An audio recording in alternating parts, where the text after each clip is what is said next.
Okay, so we're starting the next siman, Shin Pei Beis. Shin Pei Beis is there's 2 points in Shin Pei Beis. One point is if someone gives you permission to damage, are you potter? Or better said, if somebody claims that the reason I damaged is because I got permission to do so, is he believed? Normally we say, Hamoitzi mechavera alav haraya. Normally we would say, you have to prove to me that you owe me money. So Reuven comes over to Shimon and says, hey, Shimon, you broke my windshield. Shimon says, yeah, you're right, of course I broke your windshield, but you told me to. Why would I have told you to? You saw that I had a new hammer at Home Depot, and you said, looks like you're really looking for some practice. Go ahead on my windshield. So you gave me permission. So is he believed with that claim? Normally we would say, okay, look, it's claim against claim. What's the varaya? So we're going to see that you're not believed to say that. Okay? But the main thing that we're going to learn today is Geshmak Sugya, is the inyan of taking someone's mitzvah. We've never discussed damaging in ruchnius. We've been talking about damaging someone's money. What about a person's mitzvah? Is the mitzvah considered someone's property? And if you take away their mitzvah, it's like you damage them. So let's learn the sugya. It starts off in HaChoivel, Bava Kama, Tzadi Aleph Amud Beis, page 1, where it's halfway down in the thick lines where it's marked off. There's a Mishnah that says if you cut off someone's tree, you're potter. You cut down someone's tree, you're potter. Frek the Gemara. Tani Rabbi Bar Bar Chana Kamei de Rav. Shoyri harakta. Reuven comes over to Shimon and says, you killed my shar. Nitzi'oisei katat, so you cut down my tree.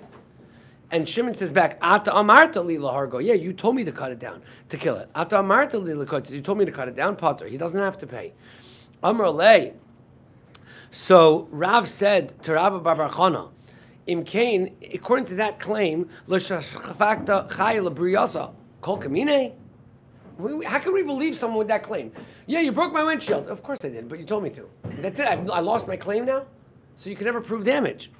Amalei Ismaya. So he says, should I get rid of it? Amalei, no. Don't get rid of the Mishnah. I'll tell you what the Mishnah means. Amalei, look. Tetagim asnisach b'shor ha'oimid lahariga obilan ha'oimid l'ketzitza.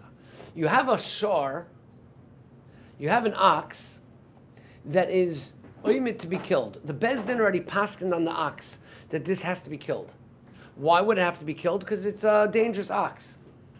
This ox is getting out of hand. You're clearly not able to think. You're not able to watch it. So you have to get rid of the ox. And therefore, the Bezdin paskin that you got to kill the ox, or it's an ilan or midliksitza, or the Bezdin paskin that you have to get rid of the tree because it's about to fall or whatever it may be. So the Gemara's point is that's why you're potter. So then what's the shaklavataria? You're potter, you're chayiv. I mean, obviously, there's no claim here. It's meant to be killed, and you killed it. So what's the claim? I wanted to do the mitzvah. The Bezdin paskin for me to kill my ox. Why is it a mitzvah for me? Because just like there's a mitzvah in the Torah of Micah, there's a mitzvah to do a Micah, that you shouldn't have dangerous things. If I have a dangerous thing, and it's worth $1,000, and I go ahead and I shecht it because I want to be mekayim the mitzvah bezdin. You know what Mesiras Nefesh that is? You know what type of mitzvah I'm getting? I'm listening to bezdin. I have a valuable item, but I'm getting rid of it because I don't want to have dangerous stuff around the bezdin paskin. And here you go and shecht it. So now you took away my whole mitzvah. So where do you know that? How do we know that there's such a claim that taking someone else's mitzvah is a claim? The Tanya, there's a Bryce in Chulim. By kisu yadam, v'shofach v'kisa. The din is if you shecht a chaya, or you shecht a bird. There's paper somewhere. V'shofach v'kisa. Misha shofach yechase. Misha shofach yechase. The din is that the mitzvah of kisu yadam is miyuchad for the din of kisu yadam.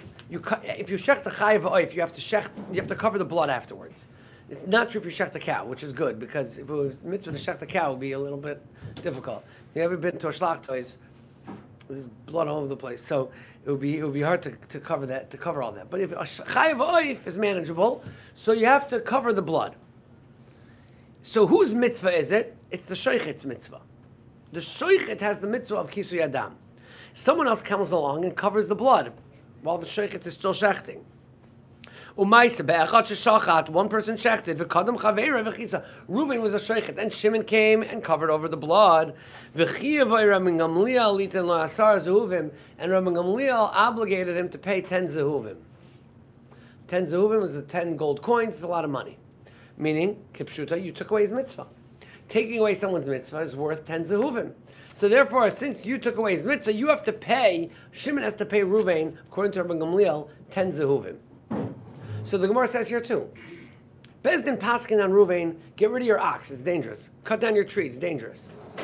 So he wanted to do a mitzvah, it's a Geraval to come Mesiras Nefesh. He's going to go and shecht his ox that's worth $1,000 because Bezdin paskin he should. So he's willing to listen to Bezdin, he's going to do the mitzvah. Here you go in and kill it for him. He lost his whole mitzvah. So that was the claim. So what's the answer? The answer is that you're chayiv, unless you claim you told me to do it. Over here, you're Naaman. That's the difference. If I say, oh, I broke a windshield, but you told me to break a windshield, you're not believed to say that. Because why would anybody, there's a chazaka that people don't tell others to damage them. Even proof? Well, proof is different, but there's a chazaka that people don't do that. But when it comes to this thing about the mitzvah, you're only chayiv if the guy says, look, I stole the mitzvah, yeah, but you told me to, then you're pater. That's what's going on over here. Well, so now we're going to get into a little bit this inyan of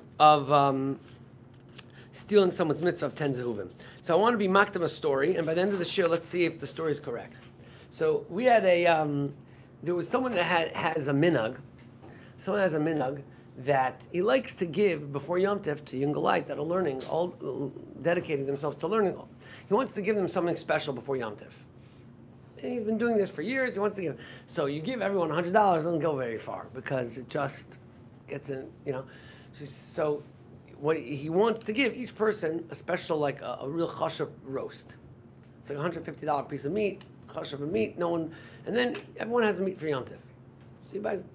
But he's been doing this for a long time. We had someone came and he dropped off here for me to give out 2 cases of roast to give out for you. He said, oh, my stomach, everyone wants some meat. Here, you can give out. I have wholesale. I'm giving out the meat. You could take it, give it out. So I called up the other guy and I say, I think this Yom Tov we're taking care of. He says, maybe you're taken care of, but give me the number of the other guy. I want to charge him 10 zehuvim. What is he giving? I've been doing this for years. This guy comes along and drops off meat on my cheshbon. So I don't care if you have meat, but I want my 10 zehuvim from the guy. He took away my mitzvah. So we'll see if that's shaykh. What? How much is that? What? How much is 10? 10 golden coins. I don't know exactly. Is it? It doesn't sound so cheap. It's probably worth more than the meat. I would assume 10 gold coins is worth more than 10 pieces of meat. I don't know, but. That's not to accept it. Well, That's not to accept it. I'm just saying this was the story. So let's see if the story is correct. Yeah, and everyone got 2 pieces of meat for Yom Tov, if you're just wondering what the end of the story was. But anyway, so the where does this whole thing come from? And there's a lot of nafkaminas, okay? One of the nafkaminas that we'll talk about, just to be makdim, is that Ya'amoid, and you call up someone for shishi, nice chashav aliyah, and lo and behold, another guy sneaks up, takes the aliyah, makes the brachas, and the guy that was called up is like, wait, this guy just took my aliyah. So does he have a claim on the aliyah from the guy that took it from him? Okay? Next case. Oh yeah? No. Yeah, but that's the time, right? So the and then there's the famous thing that if you've been to enough brisson, then you probably have heard someone talk about it while you were eating a bagel with lox, that basically someone was mechabed a certain moil to do the bris, and another moil shows up and did the bris. So does he have to pay the moil or the father 10 zehuvim? Because he stole the mitzvah. Right? Those are the cases that Shulchan Aruch talks about explicitly. There's a third case, is that you were mechabed one guy to do the benching, the zimun, and another guy went ahead and grabbed it and did it. Mechubed, Rabbi Sa- and the other guy, Rabbi Sa- right? So he took the guy's mitzvah, does he have to pay? These are cases that are all brought down. Okay? We're not talking accidental, we're talking about... It doesn't sound accidental to me. It's hard to go accidentally do someone else's milah. You know? Wrong kid. Yeah, sorry. Yeah, wrong location. So, no, we're talking on purpose, yeah. So, Zok the Gemara in Chulin, page 2. Pezayin Amid Aleph in Chulin. Tanya Idach. V'shafach v'kisa. B'masha shafach bo yichas shlo yichasenu b'regel shlo yimitzvus b'zuyas. Tanya Idach. V'shafach v'kisa. What's the connection between the shchita and the kisui? Misha shafach hu yichasenu. The mitzvah is on the shoichet.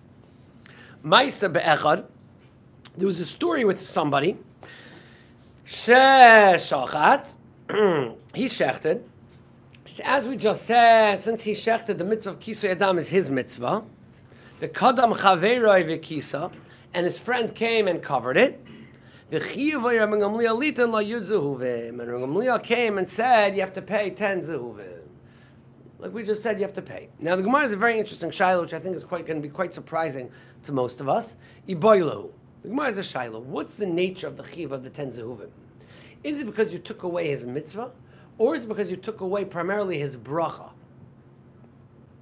The bracha on the mitzvah. Iboilu, schar mitzvah, is the 10 zehuvim the schar mitzvah, or is schar bracha, or is it the schar of the bracha? Now, not to say that when there is a mitzvah with no bracha, you don't have to pay, because we already said in the Gemara B'Kama that there's no mitzvah to cut down your tree.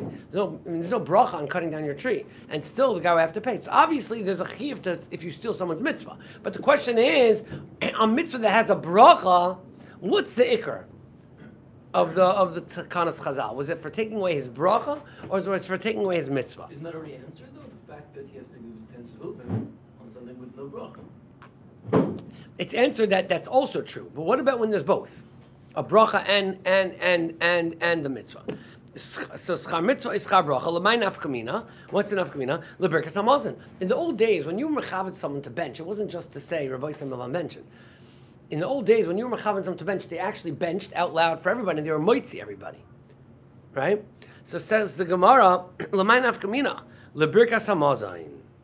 If it's the schar of the mitzvah, so someone stole your mitzvah of benching. How many mitzvahs did he steal from you? 1. So he would owe you 10 zuvim. But how many brachas did he steal from you? 4. So therefore you would have to pay 40 zuvim. So which is the ikar? Is it that he stole the bracha from you, or is it he stole the mitzvah from you? Mitzvah achasi. V'yamr tzchar bracha havin arboim. It's 40. And the Gemara brings a whole story that we see that he was mechayvim 40. By the way, in the shach, there's a whole arichos. What's the 40? Because is the 40... is it the 4 brachas of benching? Right, Hazan Zakol, Al Arz, Al Mazon, Vnei Yerushalayim, and then the last one, Hatoiv HaMeitiv? Or do we say Hatoiv HaMeitiv is really an add-on? It's not the ikar benching. So it's really the 3 plus Bar Pri Agafen. The shmuz in the shach, it's a long arichas in the shach. The shach says, well, brachas are derabanan. If brachas are derabanan, the only brachas that you don't do a sar zuvim for derabanan. It's only for deraisas, and deraisa is only the first 3, not the 4th. So it must be the bar piragafen. So effective b'kiveger, but brachas bar piragafen is also derabanan. What the shach gain by making a bar piragafen? Okay, that's the whole discussion. What are the 4 brachas that we're chai for in the shach? If you want to, just for argument's sake, you could look at Rashi. It says birkas hamazon dalar brachas hein. Birkas hamazon itself is 4 brachas. It doesn't sound like it's that. Okay, but anyway. Okay, now. There's no chiluk between a mitzvah that's mutal on you and best to say the tree has to be cut down, or it's just in general that this tree needs to be cut down. It's not so much mutal on you. Exactly. Okay, no, there is such a chiluk. And so this is the Gemara. Now, we could go one by one, different nekudas over here. Okay. The first nekuda is what Menashe said, which is that, is this on every mitzvah? I was about to do a mitzvah, then you took it. Okay, but it wasn't your mitzvah to begin with more than my mitzvah. It's very clear from the Gemara that the introduction to the sugya was a drasha. We made a drasha. V'shafach v'chisa. That the Torah places the mitzvah of kisui dam on the shoichet. Why is that the introduction to the sugya? Let's say without that drasha. But the shoichet was planning on doing the kisui. and then someone else came and stole it from him. Why do you need this whole The whole Gemara is based on a drush of a pasuk that we darshan that v'shavach v'kisa, that the Torah places the mitzvah of kisui on the shochet. It's very clear from the Gemara that l'cha'ira it's only mitzvahs which are your mitzvah. Okay, it has to be that the Torah gave it to you to do the mitzvah, and that's why in the case of the tree, it's your mitzvah. The Bezdin was mitzvah you to cut down your tree, so it's your mitzvah. The shochet, it's his mitzvah to do kisui adam. In our case with the meat, it's not his mitzvah of the first guy more than the second guy. Anyone can buy meat if they want and give it out. So therefore, there's no azar zehuvim on such a mitzvah, which is just a mitzvah that you were planning on doing.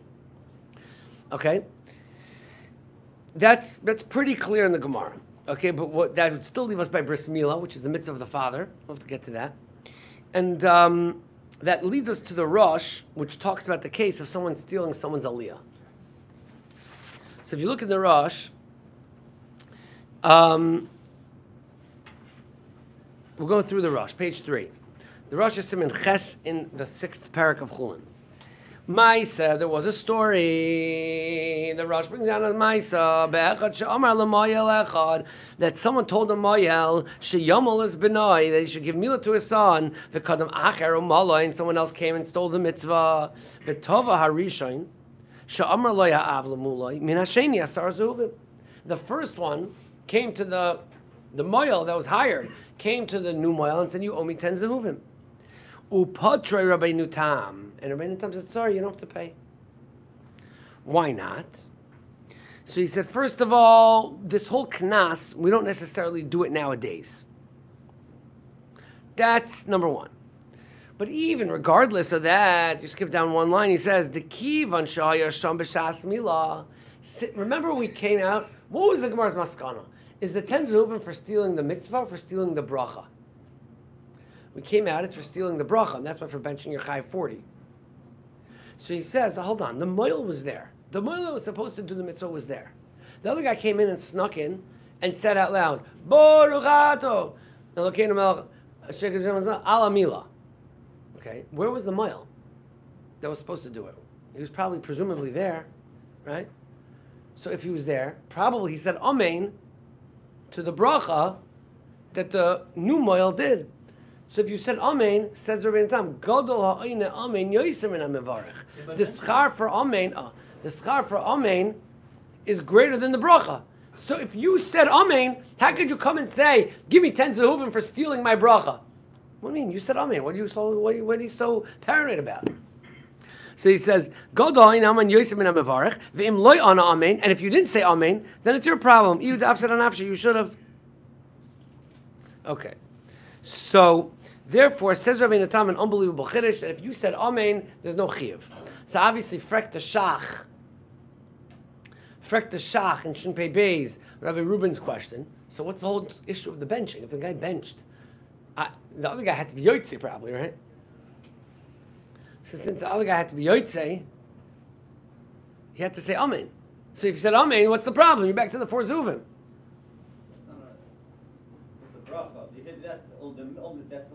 Okay, but the Gemara is proving that from there that it's schar bracha. So it's the same chiyuv. And if you said amen, so then according to the Rebbeinu Tam, what was the whole Gemara talking about? So imtim tzolem, Tarat says, you'll tell me. No, very simple. What it's talking about. It's talking about that the guy was so annoyed that you stole the mitzvah that he left.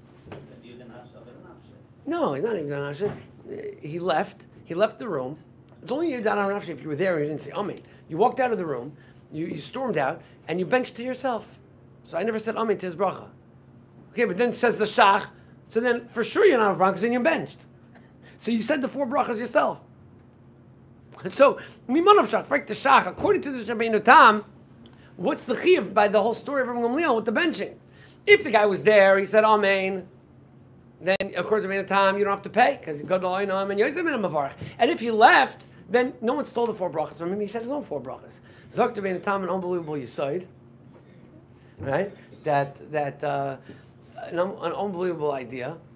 He said no, because when you make a bracha out loud and someone says amen to it, that bracha is worth 10 zehuvim. That's a chosh of a bracha. Someone said amen to your bracha. You said and that's worth someone takes that away from you. That's worth 10 zehuvim. But if you storm out of the room and then you, under your breath, mutter your benching or whatever, you make your benching by yourself, and no one is there to say amen to it, it's a less chashuv bracha, and therefore that chashuv bracha is not worth 10 zehuvim. And Mamela, you taka lost out. He stole your mitzvah. You had an opportunity to make a bracha out loud that someone would have said amen to, and be moitzi other people. Now, you just made bracha to yourself privately. That bracha is not worth 10 zehuvim, and that bracha, zak teshach, that bracha, taka, is not a replacement for the bracha that you lost. And therefore, he has to taka pay you. That's the answer to your question. It's a whole cheshbon. That's the answer to your. So that's the answer to your question. So by the way, so I saw a long time ago that the minig of Reb Chaim Kanievsky every morning was that he would daven early. He davened early, and his Rebbetzin was up, or she woke up, and they would say Birkas HaShachar to each other. So he would say Al Natiyas Yadayim, and she would say Amen, and then she would say Al Natiyas Yadayim, he would say Amen. So that the idea is because to have someone saying a bracha that there's someone listening to and saying amen is a whole different level of a bracha than saying a bracha to yourself.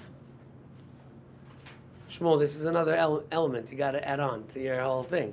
That having someone say amen it brings it to another level. It brings it that it's worth 10 zehuvim. It's worth 10 gold coins now. A bracha that you say yourself, no, it's not a replacement for that. And that's the answer for the Gemara. Okay? It's the amen, or it's that you're being mighty someone else? No, it's not to being mighty someone else. The shach is not mashma to being mighty. It's saying it b'kol ram that someone else could say amen. I think the shach's pretty clear like that. You're creating a kiddush Hashem by having to say amen. Right. The guy that's making an amen to a stolen bracha, that's not really gaining any chashuva bracha. No, it's not a stolen bracha in that way. You're right. There's an Indian. If someone steals dough and takes off challah, he's ain't mevarach elam anayitz. But that's not this. That's not this case. He's doing it without permission, but that's not this case exactly. Now, if you go to the fourth line from the bottom, it says ule'inyan kriyas haTorah. What about by laning? Im amad acher shaloi kra oyachazin. A guy gets up and he was not called up by the chazan. Af be'eretz Yisrael. I think Af be'eretz Yisrael, even though in Eretz Yisrael they also lane. The guy with the aliyah would lane. Potter. You're potter. Why? The kriyas haTorah kol chayavin. Everyone. This is Menashe's point. Everyone's chayiv in the aliyah. There's not anything special about you or over someone else. It's everyone's mitzvah. Ukriyas hachazan. He called you up. It doesn't mean it becomes more yours than his. Really, according to the Ikar Halacha, there's no such thing as a gabbai. It's like the ramp up to the Trumas Hadeshin. You would have a lot of broken legs and broken bones, but bottom line is, anyone that wants to live would just go up there. And that's it. It could be that if it was that way, no one would actually want the aliyahs. It's only because it's not that way that everyone's fighting. But anyway. It's a mitzvah or is someone saying the bracha? Saying the bracha. So if they have the same teretz, though, to have people answering Omen. Okay, you're right. No. But he's saying even without that, he's saying the ikar point is that an aliyah is not, an aliyah, the fact that he calls you out doesn't make it your mitzvah. The marshal, the shach does bring down from the marshal that if you bought the aliyah, it becomes yours. That no, you're not allowed, someone's not allowed to steal an aliyah that you buy. That becomes your mitzvah. That, maybe that's the takana or whatever. But if the gabbai just called you up for free, then it doesn't become your mitzvah and your part of afilim amad yisrael b'makom hakoyin in l'chayvoy. Even if Yisrael took the koyin's aliyah, and even if there's only one koyin, it doesn't matter because it doesn't make it that it's the koyin's mitzvah. It just makes it our chiyuv to give him kavod. So you didn't give him kavod. Okay, so you didn't give him kavod. Doesn't mean you stole his mitzvah. Okay, now. The bigger question: who said stealing a mitzvah has shavis? This whole Gemara. That's Rabbi Gamliel. That is Rabbi Gamliel. That's his whole point. Okay. Who put the value? Okay, so we'll see. Who established the value? It's Rabbi Gamliel. And when you say, and who does you say amen to a bracha and it's worth this much? Who does that go to? I mean, who? I guess it goes in your bank account.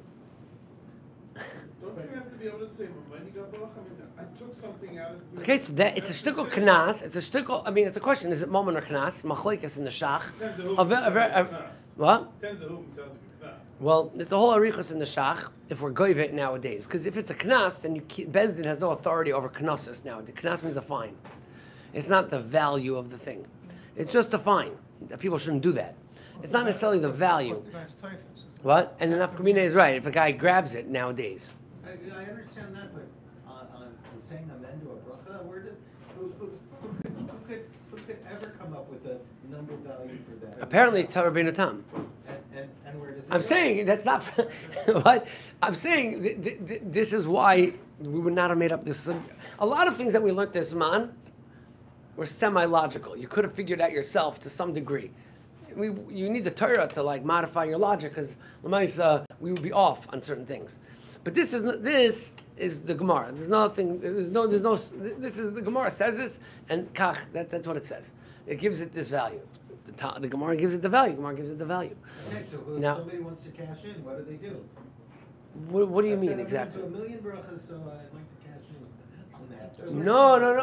No. But what you could do is that you could go to someone and say, look, I'm going to be mechabed you in benching. You be moitzi me. I want you to know that I just gave you the value of 50 zehuvim. 40, 50, 30, whatever. I gave you the value of 40 zehuvim. You should have a lot of karsatoif to me. Yeah, you could do. All right? Oh, and by the way, you know, if you want, there's an expensive bottle of wine down in the store. You could, you know, there's like some karsatoif that you can. But had a Shanisha with that? what? You had a Shanisha with that? Well, with that shaf, you give her the opportunity to do a mitzvah for you. You bring her to the shlachtois after you shecht. Harei mukdeshesli, you could go do the kisui. Yeah. Well, I think we paskin that it's a good, big machlokes if it's knas. If it's knas, obviously not. But even if without that, I hear what you're saying. I don't think you could do that. Now, before we get to the Shulchan Aruch, I want to see the last part of the Rebbeinu Tam because I want to squeeze in the entire thing this week because we only have 2 more shiurim until the end of this man, and I want to get still Shin Pei Gimel and Shin Pei Daled. So, I don't know if we'll be able to, but okay. Ubelav anach taimi de Rabbeinu Tam nearly lifter a moil. So Rabbeinu Tam came along and said, the moil, the guy that stole, you know, the case of the stolen bris, the guy that stole the mila does not have to pay. Number 1 is the moil said amen. Number 2, it's not the moil's. Number 2 is that it wasn't the moil's mitzvah anyway. He says, "Ta'afa pishamar ha'av lemoil." Echad lamolas benoi, even though the father told the moil to moil mal's son, lo yizacha b'oisem mitzvah l'chayev acherim kadam v'asa. Why should the moil have to pay? It's not the moil's mitzvah. It's the father's mitzvah. The fact that he gave covet, he's like the gabbai. He's not going to do it. He gave covet to one moil to do it. The fact that another moil comes in doesn't change the mitzvah. It's not similar to kisui adam. Or if you would steal it from the father, because then it's the father's mitzvah. But once the father's not doing it, he just gave it over to another moil. There's no difference between moil A and moil B, and therefore moil B does not have to pay to moil A anything. Oh, you're getting into the whole shach and k'tzais now. Hold on. So therefore, that's the Rosh's taina. Okay? Aval ein ha'av roitzel l'moiloi kol Yisrael chayavin l'mula. That's the lashon of the Rosh. Ubedibor she'amar ha'av l'moil lo yizacha l'mitzvah l'chayiv l'achim kodmoi. You're not chayiv just because you gave it over to someone else. Fine. Let's see how we pass in the Shulchan Aruch, page 4, Shin Pei Beis. Shor shaya oimed lahariga mipnei shu mazikas abriyais. A shor which is oimed lahariga. Why is it oimed lahariga? Why is it meant to be killed? Mipnei shu mazikas abriyais. Because it's dangerous. V'ilan ha'oimed l'ketzitza mipnei shu mazikas arabim. Or a tree which is oimed l'ketzitza because it's mazik others. V'kodam echad v'shachat.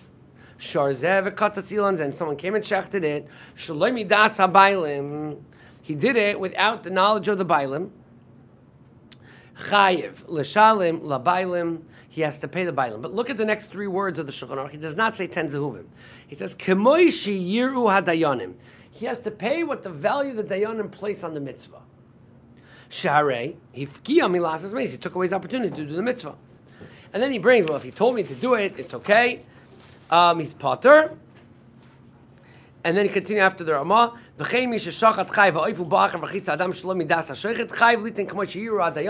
has to pay whatever value the Dayanim place on this. Then it says, someone else paskin into the Lashon of the Rambam, knas kotu. No, it's not whatever the Dayanim place on it. It's a set 10 zehuvim. V'hu asara zehuvim v'chein hoyru. Shekol amanei abayil nasas mitzvah asay shem uim lasos v'kadam achar asam mishan l'abayil asara zehuvim uvizman hazeh. We can't charge that money, but if you grab the money, then you can keep it. Okay? So, the first sheet in Shulchan Aruch says that the value is kimoshi yiru adayanim, meaning the 10 zehuvim that Rabbi Gamliel said happens to be the value that he placed on the mitzvah in that case. But that does not mean that it's 10 zehuvim across the board for every single mitzvah. And therefore it depends on what that Dayanim established and evaluated it to be. So what's the obvious question? Shmuel's question. If the Dayanim are supposed to evaluate it, based on what criteria are they going to evaluate it? How in the world are they going to evaluate it? Zok the Sma. Unbelievable Sma. We weren't looking for Musa today, but we came to a shir, we thought we'd get away with no Musa. So Zok the Sma, Kavaldik of Musa over here. Nira de Riyas Eine Dayanim Bezeh. What's the criteria that the Dayanim are looking for? Ubebitul mimenu shar mitzvah say the besamahu the yiru. They have to look. Im ish zeh shabitul mimenu mitzvah hu ish medaktek bekim shar mitzvahs. The way you establish the value of the mitzvah is for this person. Does this guy actually care about mitzvahs? Yesterday, someone offered him the opportunity to do a certain mitzvah, and he passed it up. They called him up and said, "You want to leave?" Nah, I'm not in the mood right now. Just call someone else. Whatever. I'm busy. I got to run out. Whatever. So this guy doesn't really care that much about mitzvahs. So if someone steals his mitzvah, it's much less valuable. It's much less valuable. Right? But if the guy's very careful with mitzvahs, and he would get on an airplane to go and bake his matzahs and go do his matzahs carefully because he wants a specific type of matzah. So he cares about his mitzvahs. Another guy, he goes and he spends time looking for his daled minim, so he cares about his mitzvahs. Okay, so this guy who cares about his mitzvahs, now you're going to take a mitzvah from him, now it means something. That's what the Shema says. Like that famous story that the guy came and, well, the whole story, but basically he came and he sold his olam haba for $1. He was making fun of, hey, olam haba, what's the point? And he sold it to some poor person for $1, and he came and told his wife, I got a free $1 today. How'd you get $1? I sold my olam haba, whatever. She said, you did what? Make sure you go buy it back. And he says, can I have my $1 back? No. And he made him give him $1 million and became rich from the story. Fine. But the shaila is the poor person, it was like, no. He bought his olam haba for $1. So the Babalim was to say, obviously his olam haba wasn't worth all that much. So for him $1 is talking the value. So anyway, so that's the Shema says. But Al Kopanim, this is the Inyan. Is it 10 zehuvim? Is it kifi shiur dayanim? Machlokes, long shach. Is it a knas? Is it not a knas? It's machlokes. What I want to get, just speak out, because it's really a geshmaka Inyan. Speak out. You have to concentrate because it's a little complicated. So we're going to do it quickly. How do you still turn Ramliel to the story of the Katzat Zilanas? No, the Birchas Hamazon says 40. Unless it's spoken to the same person, the same value for Birchas Hamazon and also the Kisi Adam. If it's called, some mitzvahs are worth more to people than other mitzvahs. And the Gemara seems to say that you give 40 for benching, and Pashtus it's 40 for benching because of that 4 brachos, and you get 10 for the Kisi Adam. That's a sheet that the concept. That seems to be the Gemara's mashma. It's hard to. So the Rif asks this question. The Shach brings down the Rif that if it's a knas, then each one is different. So there's a whole Shach on this. Efshar she'eina noisen yud zuvim rakifim ashir dayanim. Okay, it's not clear. It's not clear how they got to that number. The Shach comes along the Shach brings down here, if you look, there's a Ramah, right? That the Ramah says, in the last page of the booklet, page 6, it says, Hayoloi ben Lamul. If you had a son to Mal, Uba'achar Maloi, Chayv Litin Lo Yudzuvim. Avanosan La'achar Limo Ba'achar Maloi Potter. Okay? So, there's a long Sma over here, and there's a long Shach, and 2-column Shach. And the Shach says like this: there's a Sma in your Yeridea that brings down this Ramah, and he brings down this Ramah, and he brings down this halacha, this Rosh, that if the father offered the milah to someone else, and then someone else came and stole it from the moyel, that the moyel that stole it doesn't have to pay. So somehow the Ramah says from there, you see from here that a father should do the milah himself and he shouldn't give it over to someone else. So the question is, how did the Tvu Ashur asks on the Sma, how did the Sma see that from the Rosh? The Rosh didn't talk about that. The Rosh is just talking about Asar Zuvin. So Zok the Shach, a genius pshat, Zok the Shach like this. And this is what you were saying. Zok the Shach like this. If the father could do the milah, the Sma is saying if the father could do the milah, he should not give it to anyone else to do it. Why? Because you should do the milah yourself, presumably. But one second. Why can't they give it to someone else to do it? Don't we have the concept of shlichus? I can make someone a shliach to do things for me. So if inachanami, the mitzvah is my mitzvah, it's the father's mitzvah, but why can't the father appoint a moil? Right? Why can't the father appoint a moil to be his shliach? And then it says if the father's doing it. Now, if that would be the halacha, that when you appoint a moil, he's your shliach, then the whole Rosh would make no sense. Because what did the Rosh say? The Rosh said if the father is not doing it himself, and the father gave over the bris to a moil, if another moil came and stole it from him, that other moil is potter from paying. Why? Because once the father's not doing it, there's no mitzvah on the first moil more than the second moil. So frek the shach, what do you mean? Of course there is. Because the first moil is the shliach of the father.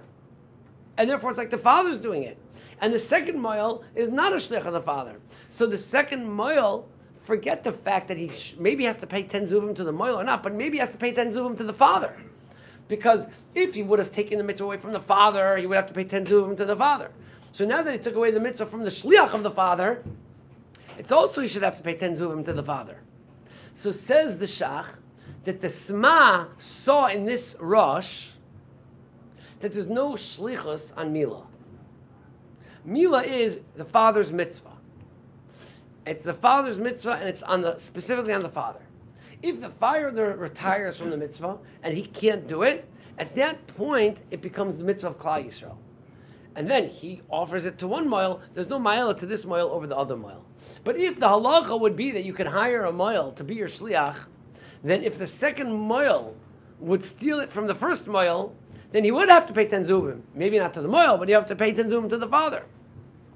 The fact that the father gave it over to shliach, though, maybe he didn't care so much about it because... I mean, maybe he does, but he doesn't know how to do milah. Okay, I'm saying, there's a lot going on the first 8 days of a child's life to go learn how to do milah. So... The second moil is also doing shlichus. There's no shlichus on that. I wasn't memanim. You don't memanim, but doesn't mean that I'm okay, that's the second column of the shach. I did the first column of the shach. The second column of the shach is there such a shlichus of kol omer kollel yitin get leishti, right? That type of concept. That once I put it out there, that I don't care about for myself, so what makes it that maybe this guy's more of a shliach of mine than any guy? Maybe I'm just open. Any moil can come do it, but that's not true, the shach says. If once you appoint to someone specifically, another moil can't come and be your shliach. The question is, why not? Why is milah different than any other mitzvah? I can make a shliach to do my b'dikas chametz. I can make a shliach to do gittin kedushin for me. You can't make a shliach to put tefillin. So you can't make a shliach to put tefillin. So the Ketzois says the Ketzois over here says that you can't do shlichus on a mitzvah shebagufay. A mitzvah that has to be performed by you, specifically on your body, you can't do it. Yeah, but here, this is a mitzvah shebagufay. Pashto Pshat, the mitzvah is that you should make sure, it's your responsibility to make sure that the milah is performed. Right, so I'm saying, is it to make that the son gets this milah so you could do shlichus? Apparently, the mitzvah on the father is different than the mitzvah of Klal Yisrael. The mitzvah on the father is to go do the ma'aseh milah. Go do it. Do it just like eating in the sukkah. There's a ma'aseh, eat matzah. So eat matzah, no one else can eat matzah for me. The mitzvah is do milah to your son. You can't have a shliach. Once the father doesn't do it, there's a new mitzvah chal on Klal Yisrael. Make sure that the son gets minimal, and that's mutal on everybody. Apparently, that's how the shach and the ktsois understood this rush. That there's a special mitzvah on the father. You cannot make a shliach on that mitzvah. We make a shliach to pet. Before the male makes the shliach, Yeah, because we want to mekayim the sheet of the Tvu Ashar. I know, because we want to mekayim the mitzvah of the Tvu Ashar. The Tvu Ashar argues on this, and maybe the Ramah argues on this. There's a Daki Moshe. But I'm just saying the Ktsois and the Shach and the Rosh seem to be going out like that. They seem to be saying that there's no such thing as a Shliach on Milah. Now, you may as well make the Moyel your Shliach, because this way you can fulfill it according to some Shitas. But according to others, you're not fulfilling the mitzvah necessarily. As a practical matter, if you don't make a shliach, no one's going to do it because they want to get paid. You have to appoint somebody. Right. No one's doing it for free. Yeah, and as a practical matter, I'm not advising anybody on my cheshbon to do the meal on your own son unless you get, good orders and someone's watching over you. But al kapanim, that would be the inyan. So you see the gavaldika sensitivity of Chazal on every prat. That the whole new inyan. Now, and let's not forget the first part of the siman, which is that if someone was mazik someone else, and they come and say, you gave me permission, they're not neman on that. There's no such thing as a nemanus to do such a thing either. Okay. Shkoyach Harboisai.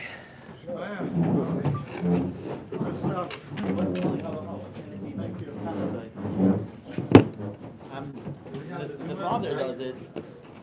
If the father